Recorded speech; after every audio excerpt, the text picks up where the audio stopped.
무화과 나무의 비유를 배우라. 그 가지가 연하여지고 잎사귀를 내면 여름이 가까운 줄을 아나니 이와 같이 너희도 이 모든 일을 얻거든 인자가 가까이 곧 문 앞에 이른 줄을 알라. 내가 진실로 너희에게 말하노니 이 세대가 지나가기 전에 이 일이 다 일어나리라. 천지는 없어질지언정 내 말은 없어지지 아니하리라. 그러나 그날과 그때는 아무도 모르나니 하늘의 천사들도 아들도 모르고 오직 아버지만 아시느니라. 아멘. 네, 반갑습니다. 코로나를 이기고 오신 여러분들, 승리하신 여러분들 하나님 복 주시기를 기도합니다. 엄마 아빠 때문에 나온 건 아니죠? 네. 자, 여러분 혹시 목련 아십니까? 목련? 선생님이 가장 좋아하는 나무 중 하나입니다. 겨울을 지내고 앙상한 가지에서 피어나는 순백의 꽃이 너무 깨끗하고 고결해 보입니다. 꽃이 떨어지면 넓은 잎사귀가 나는데요.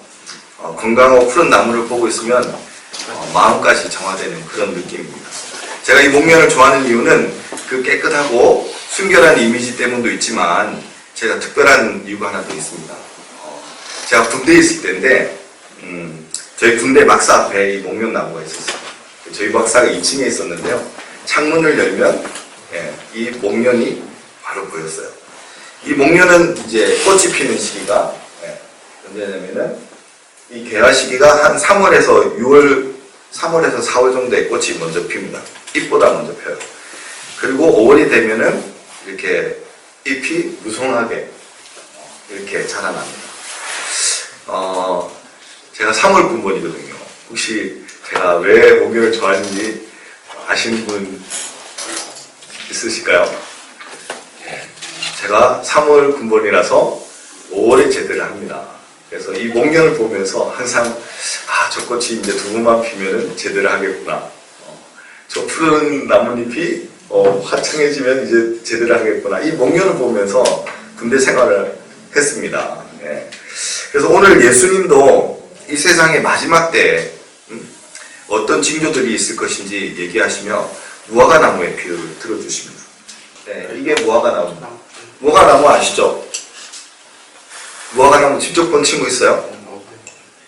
없어요? 선생님은 중고등학교 때, 초등학교 때였구나. 무화과 나무가 집 근처에 있어서 항상 지나가다가 열매가 있으면은 따먹었어요. 맛있습니다. 달달하고. 목련이 3, 4월에 봄에 이렇게 꽃이 피는 것처럼 이스라엘에는 이 무화과 나무가 여름이 가까우면은 이렇게 꽃이 이제 잎이 나기 시작합니다. 가지가 연하여지고 잎사귀를 내기 시작합니다. 그러면은 이제 여름이 오는 것을 이제 이스라엘 사람들은 아는 거죠. 목련이 오면 봄이 오는 것을 아는 것처럼.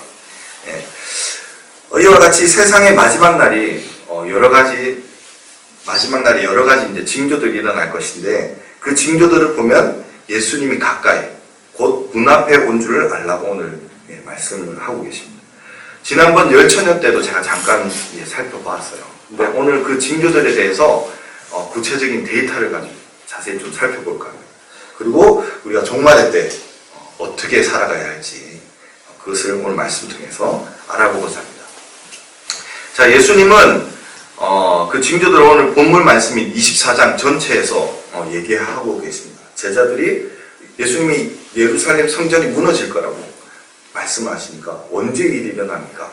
세상의 마지막 때 어떤 일이 일어납니까? 이렇게 물었을 때 24장 전체가 그 날에 대해서 설명을 해주고 계세요.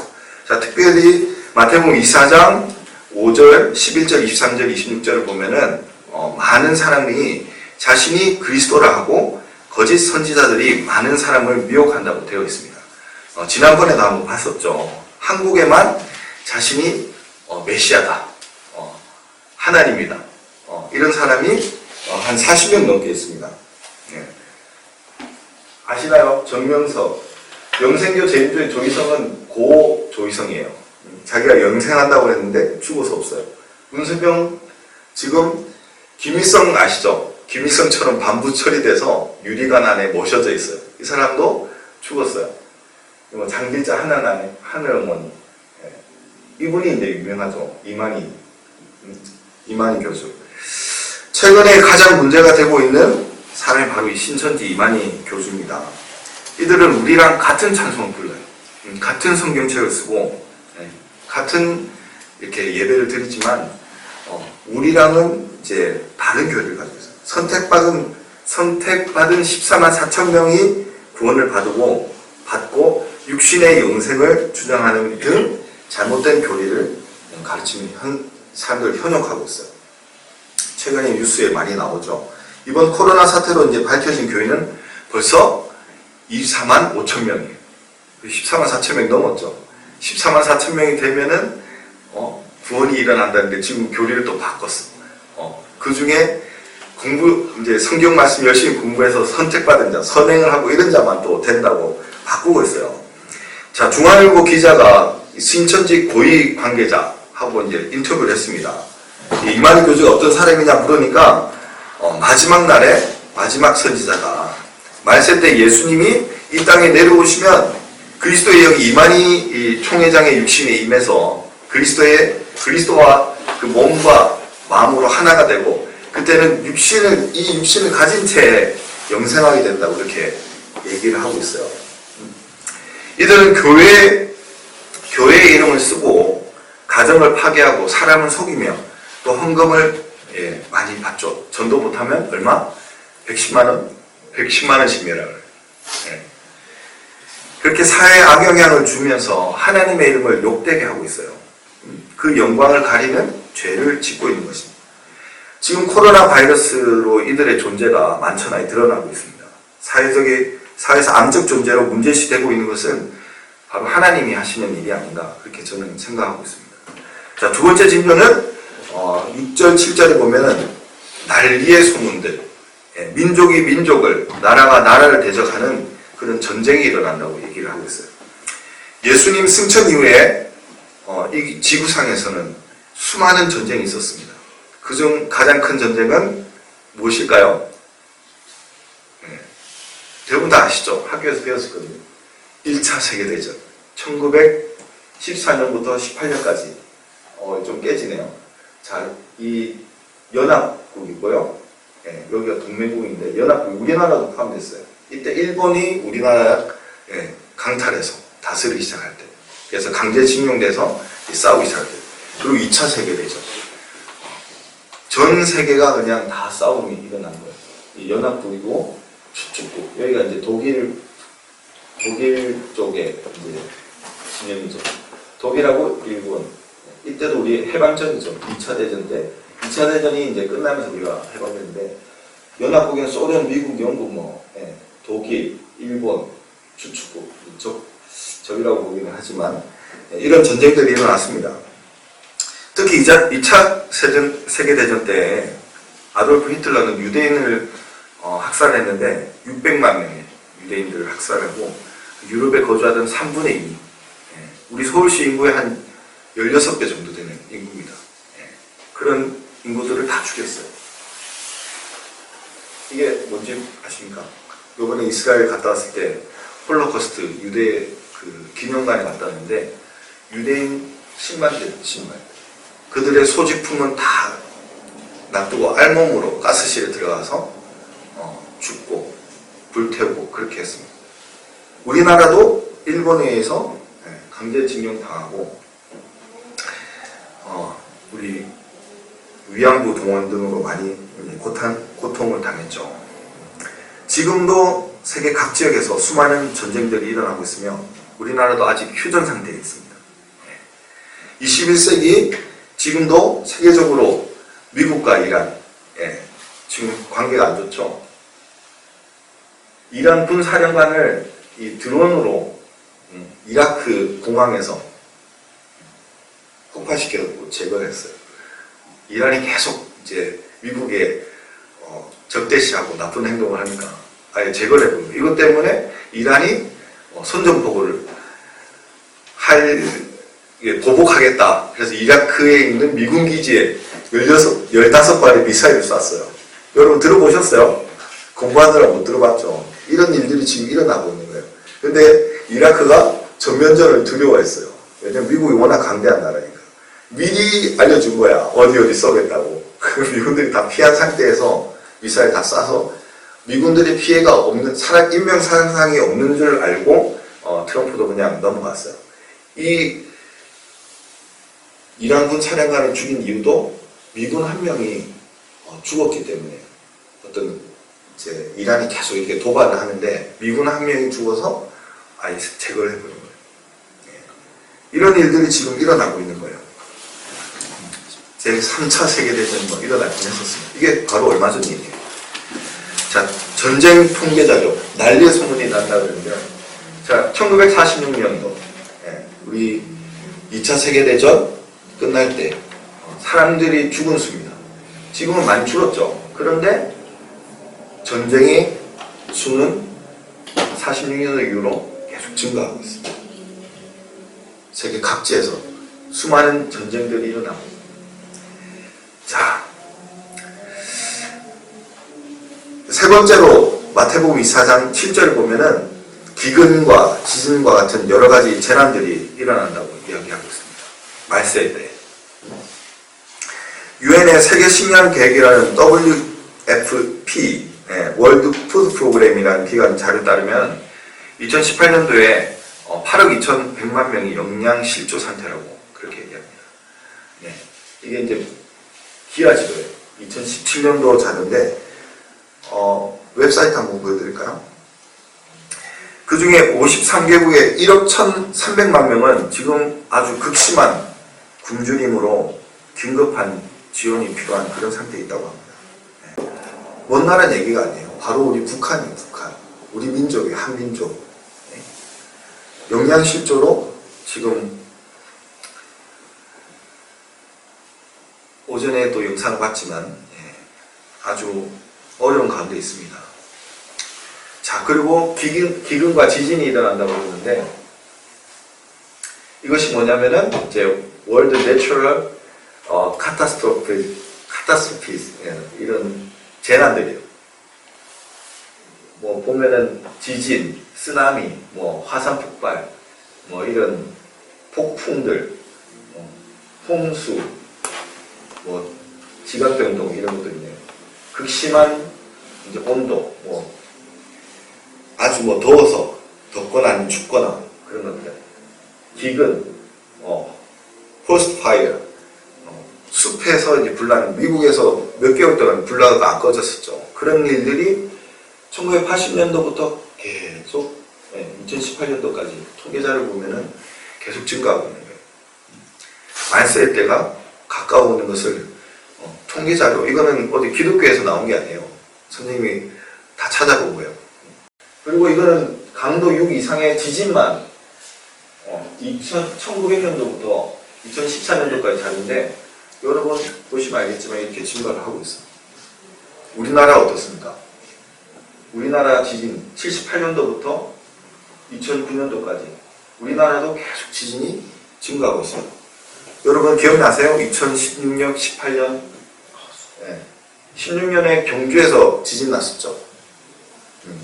대서특필이 됐어요. 선생님도 그때 독서실에 있었는데 땅이 흔들린 걸 느꼈어요. 저희 어머니도 부산에 있는데 집이 막 흔들려서 15층에 사셨는데 계단으로 1층까지 도망쳐 나왔어요. 그리고 17년도에는 포항에서 이렇게 일어나고, 이런 수많은 피해들이 일어났습니다. 자, 실시간 데이터, 뭐 지금 코로나 바이러스 내가 빼는 것 같은데 지금 또 코로나 바이러스로 난리죠. 중국, 한국, 이탈리아, 뭐 이란에는 지금 코로나 바이러스로 지금 우리나라는 많이 죽진 않았어요. 33명인데 확진자도 많이 나고 지금 3,000명 이상 중국에서는 지금 벌써 사망자가 나온 걸로 알고 있습니다. 네, 무엇을 지금 얘기하고 있습니까? 예수님이 말씀하신 종말의 징조들이 지금 분명하게 일어나고 있고 그 수요가 지금 점점 증가하고 있음을 통계적인 자료로, 객관적인 자료로 지금 드러나고 있습니다. 마지막 때가 정말 가까이 온 것입니다. 여러분들은 영적으로 깨어서 이 징조들이 무엇을 말하는지 알아야 됩니다. 몰랐었죠. 공부하느라 이런 뉴스도 잘 안 보잖아요, 여러분. 세계적으로 지금 이런 일들이 일어나고 있는 거예요. 하나님이 예수님이 예언한 그 종말의 때가, 그런 징조들이 지금 전 세계 곳곳에서 우리나라에서도 그런 일들이 일어나고 있습니다. 자, 그런데 마태복음 24장 8절에 보면은 예수님은 이것들이 재난의 시작이라고 말씀하고 계세요. 끝이 아니다. 재난의 시작이다. 이 재난이라는 단어가 헬라어로 오딘입니다. 오딘. 아기를 낳는 고통. 예. 오딘은 이제 헬라어로 아기를 낳는 고통을 얘기하는데요. 여자가 임신을 하고 10달이 되면은 아이가 이제 출산하는데, 출산하기 전에 진통이라는 것을 해요. 저희 시온이 한결이도 태어날 때, 시온이는 진통한 지 3시간 만에 나왔어요. 성수쌤 몇 시간 걸렸어요? 5시간 걸렸어요. 복입니다, 복. 둘째 한결이 나올 때는 12시간 넘게 진통을 하는. 진통이 뭐냐면 주기적으로 너무 아픈 거야.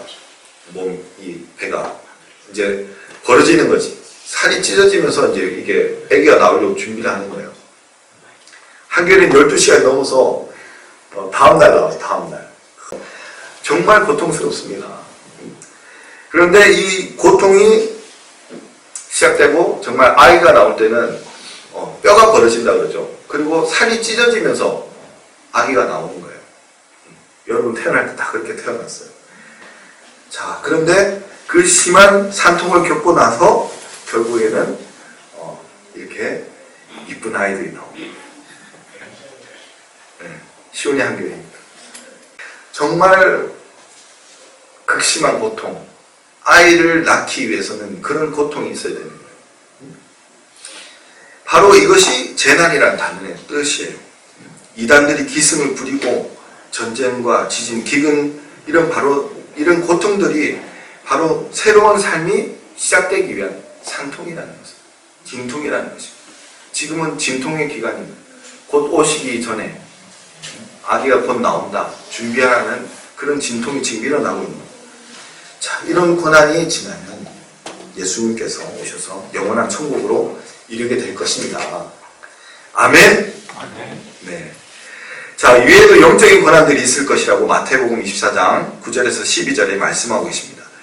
먼저 예수의 이름 때문에 미움을 받고 죽음과 환난을 당하게 됩니다. 지금 2009년도에 제가 갔을 때 이집트에 있는 코티 교도들이에요. 쓰레기 마을이라고 여러분 들어보셨는지 모르겠어요. 여러분, 이분들은 이게 집이에요. 자기 집이에요. 이게 아기가 있죠. 비디오를 못 찍게 해서 사진을 못 찍었는데 이거는 이제 위에 올라와 있는 사진인데, 예수를 믿는다는 그 이유 때문에 정부에서 핍박을 해서 이슬람 쪽이죠. 직업을 못 가져요. 여러분보다 어린 나이 소년들이 여기 보면 십자가를 문신을 새깁니다. 그리고 앞으로 이렇게 살아가겠다. 그러면 이 사람들은 정부에서 일을 안 주니까 돈 구할 데가 없어서 이집트에 있는 모든 쓰레기를 다 모아서 분류를 해서 재활용해서 먹고 사는 거예요. 그렇게 믿음을 지키고 살아가고 있습니다. 여기가 이 마을에 있는 동물교회. 수많은 사람들이 주일날 모여서 예배를 드립니다. 직업을 못 가지고 쓰레기더미 속에 살아도 예수님을 포기할 수 없는 그 이유 때문에 이렇게 살아가고 있는 거예요. 자, 북한 오늘 오전에 예배 전에 영상을 봤지만 북한에서도 지금 예수님을 믿는다 그러면은 바로 잡혀갑니다. 전도를 하면은 사형이에요. 목숨을 걸며 어떤 불이익도 마다하지 않는 이런 믿음에 여러분 도전받으시기 바랍니다. 이런 믿음을 어떤 상황 가운데서도 드리는 이런 예배를 하나님은 기뻐 받으십니다. 자, 그럼 이 말세일 때 우리가 해야 할 일이 무엇일까요? 첫째로 어떤 환난과 고난 가운데서 우리의 믿음을 지키는 것입니다. 자, 마태복음 24장 13절 우리 같이 한번 읽어볼까요? 시작! 그러나 끝까지 견디는 자는 구원을 얻으리라. 아멘. 이 모든 환난을 끝까지 견디며 믿음을 지키는 자는 구원을 얻을 것이라고 말씀하십니다. 아멘. 코로나로 걱정하지 말고 예배를 지키십시오. 코로나 바이러스는 하나님이 이 땅에 불의를 치시는 하나님의 도구이십니다. 바른 믿음을 가진 사람이 두려워할 것이 아닙니다. 기독교를 탄압하고 선교사를 추방하는 시범정책을 실시한 우한, 중국 우한, 거기서 시범정책을 실시했어요. 거기서 코로나가 발생했죠. 자, 제일 먼저 죽은 사람이 누군지 압니까? 그 기독교를, 교회를 부수고 선교사를 추방했던 그 반장, 철거 반장이 제일 먼저 죽었대요. 본 코리아 헤럴드 기사입니다. 그리고 공무원 중에 제일 먼저 죽은 사람이 그 시범정책을 실시하고 승인했던 고위 공무원이 죽었어요. 자, 코로나 감염국인 한국 어떻습니까? 확진자의 56%가 신천지 사람들이 지금 대구에서는 60% 이상이 신천지예요, 신천지. 자, 명성교회 부목사님 걸렸죠. 명성교회도 몇만 명인지 모르겠는데 몇만 명이 같이 예배를 드리는 거예요. 목사님이면은 더 많은 사람들 만나요. 그런데 어떻게 됐어요? 지금 확진자가 증가했습니까? 벌써 퇴원하고 나갔어요. 뭐 엘리베이터 같이 걸린 사람도 음성으로 나왔어요. 그런데 신천지는 어때요? 지금 계속 나오고 있는 게 신천지 때문이에요. 지금 이것도 옛날 자료라서 벌써 뭐 3,000명 넘어간 것 같은데. 자, 이란도 많이 죽죠. 3위 이란도 기독교 핍박. 우리 동기 전도사님이 이란에서 예수님 믿는다고 추방당했어요. 정치적 망명해서 우리 한국에 지금 와서 살고 있고 지금 신학도 하고 있는데, 자, 우리의 몸에 썩은 것을 도려내기 위해서는 근처의 생사도 같이 떨어져 나가는 그런 고통이 있는 겁니다. 우리가 이런 고난을 당하는 것도 하나님의 뜻입니다. 코로나를 두려워하는 것이 아니라 우리는 하나님을 두려워해야 합니다. 정부가 교회 가지 말라고 문자 보냅니다. 경기도청. 여러분 문자 받으셨어요? 가정예배 드리시라고. 정부가 우리의 구원을 책임집니까? 여러분 오늘 믿음이 있어도 부모님 때문에 못 나온 친구들이 있어요. 부모님 우리의 구원을 책임질 수 없습니다. 오직 예수님께만 그 생명이 있는 거예요. 오직 예수 안에만 구원의 길이 있는 것입니다. 여러분 믿음을 지키시기 바랍니다. 네. 자, 둘째로 천국의 복음을 전하는 것입니다. 마태복음 24장 14절 같이 한번 읽어볼까요? 시작. 이 천국 복음이 모든 민족에게 증언되기 위하여 온 세상에 전파되리니 그제야 끝이 오리라. 아멘. 예수님도 빨리 지금 이 땅에 오시기를 원하세요. 고통받는 여러분들, 그런 믿음의 자녀들이 고통당하는 모습을 보고 얼마나 마음이 아프시겠어요. 그런데 왜 2000년이 넘도록 아직 안 오고 계십니까? 하나님은 잃어버린 자녀들이 빨리 자기에게로 돌아오길 기다리고 있는 거예요. 여러분의 친구들, 믿지 않는 부모님들, 가족들, 그런 자녀들을 하나님은 기다리고 계신 거예요. 그들을 구원하기 위해서 이렇게 더디 오시는 거예요. 예수님도 마지막 지상명령을 이렇게 주셨습니다. 우리 이것도 같이 한번 읽어볼게요. 같이 읽겠습니다. 시작! 그러므로 너희는 가서 모든 민족을 제자로 삼아 아버지와 아들과 성령의 이름으로 세례를 베풀고 내가 너희에게 분부한 모든 것을 가르쳐 지키게 하라. 볼지어다 내가 세상 끝날까지 너희와 항상 함께 있으리라 하시니라. 아멘. 예. 복음 전파의 사명을 감당하여 주님의 재림을 준비하는 여러분들 되시기를 기도합니다. 자, 결혼하겠습니다. 목련이 피고 목련이 피면 봄이 오는 것을 아는 것처럼 무화과 나무가 잎사귀를 내면 여름이 오는 것을 아는 것처럼 오늘 본문 33절에 이 모든 일을 보거든 인자가 가까이 이른 줄을 알라 그렇게 얘기하십니다. 비록 그 날과 그 때는 아무도 모르지만 우리는 하나님의 때를 깨어서 준비해야 합니다. 여러분 눈을 들어 보시기 바랍니다. 주님 다시 오실 그 날이 가까이 왔습니다. 어떤 환난 속에서도 우리 믿음을 굳건히 지키며 끝까지 견뎌내서 천국의 복음을 전하는 중고등부 여러분 되시길 기도합니다. 아멘.